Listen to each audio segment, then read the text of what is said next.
Esnaf olarak bu 2 yıldır bu bölgede yaşanan olaylardan dolayı baya bir mağduriyet yaşıyoruz. İşler durma noktasına gelmiş. Fazla bir iş yapamaz duruma geldik. Gerçekten esnafın durumu hali perişandır. Bazı esnaflar bu 2 yıl zarfında iflas etmiş. Bu olaylardan dolayı bazıları dükkanlarını kapatmak zorunda kalmış.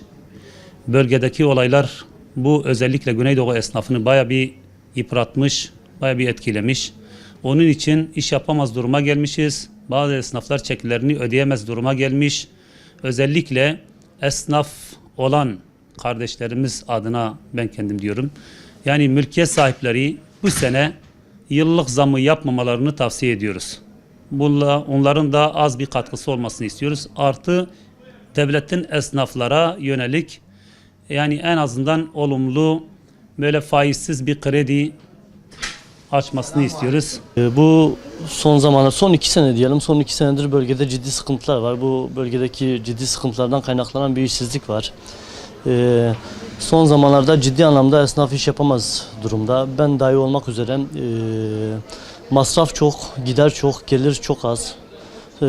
Bir de kira zamlarımız yakın zamanda gelmek üzere. Hani temennimiz bu ki mülk sahipleri kirada bize ciddi bir kolaylık sağlamaları, iş yapamıyoruz, çeklerimizi falan ödeyemiyoruz. Ciddi anlamda hani her yönümüzde etkileniyoruz.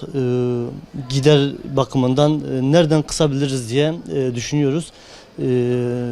Kira zamları hani burada civar olarak, mühit olarak kiralarımız çok yüksek. Hani amacımız bir an önce bu mülk sahiplerinin bunu da göz önünde bulundurup bu kira artışlarını düşürmelerinden ziyade dondurmalarını istiyoruz. Yani bunda katkı sağlamalarını istiyoruz. Temennimiz odur. Zam yapmamaları, düşüncemiz budur arkadaşlar.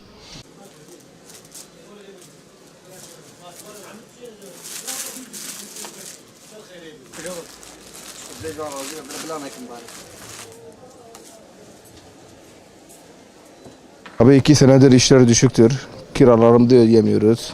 Zaten iş yok. Nasıl yapacağımızı biz de bilemiyoruz. Mülkiyet sahiplerinden abi şunu istiyoruz. Kiralarını biraz insaflı davransınlar artık. Yani 100 milyon yapacaklarına ya 25 milyon ya da iş yapmasınlar. Zaten iş yok. Çeklerimizi ödemekten zorlanıyoruz. Kiramızı ödemekten zorlanıyoruz. Yani zaten iş de yok. Gördüğünüz gibi bu yüzden mülk sahiplerinden zam yapmamalarını istiyoruz. Söylemek istediğimiz konu bu. Yani bizim saygıdeğer Batman halkından ricamız budur. Yani yerel esnafa yönelmelerini daha çok rica ediyoruz. Fabrika satış mağazaları bırakmalarını, marketler zincirlerini bırakıp kendi yerli esnaflarından alışveriş yapmalarını istiyoruz.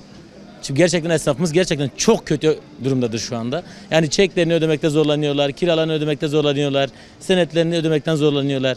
Hani bizim halktan istediğimiz sadece bu. Biraz daha kendi halkına, kendi esnafına sahip çıkmasını ricada bulunuyoruz onlardan. Ve mülkiyet sahiplerinden bir ricamız var.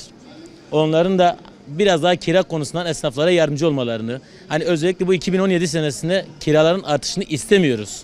Hani yükselmesini istemiyoruz. Ellerinden geldiği kadarıyla destekte bulunmalarını istiyoruz. Ricamız budur onlardan.